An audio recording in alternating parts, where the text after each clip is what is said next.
Let's get into your journey as a student of knowledge today. Of course, well known with your reels and your TikToks on social media.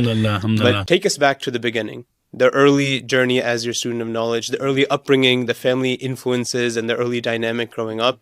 And then what really pushed you in that direction of becoming a full-time student of knowledge, a full-time community leader and activist? Well, first, alhamdulillah, growing up in Saudi Arabia, in Medina, my father was studying at Medina University. And, studying Quran and memorization was the first step. I was just memorizing Quran. But subhanAllah, in my memorizing of the Quran, I was always curious. I would always ask my dad, what does this mean? What does that mean? Partly was to take a break from memorization, as a kid finding an excuse to distract my dad. But I always, I learned a lot from just asking questions.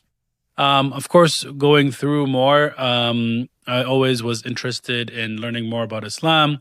I attended a lot of halaqat, a lot of videos, lots of, at that time, even before videos was tape cassettes. Now I'm sounding really old. This is in the 90s and stuff.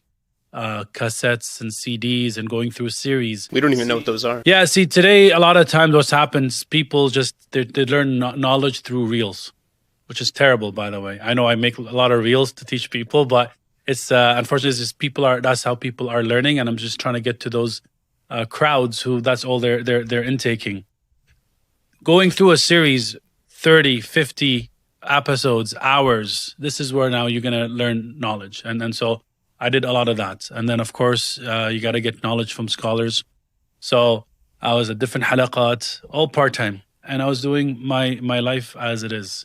You asked me when did I go full-time into knowledge. I've never been full-time into knowledge until today. I have been doing my degrees, my bachelor's of engineering, bachelor's of education, master's in education, just attending halaqat weekly, just that continuous attendance of halaqat, discussions of issues and topics and, asking different scholars, etc.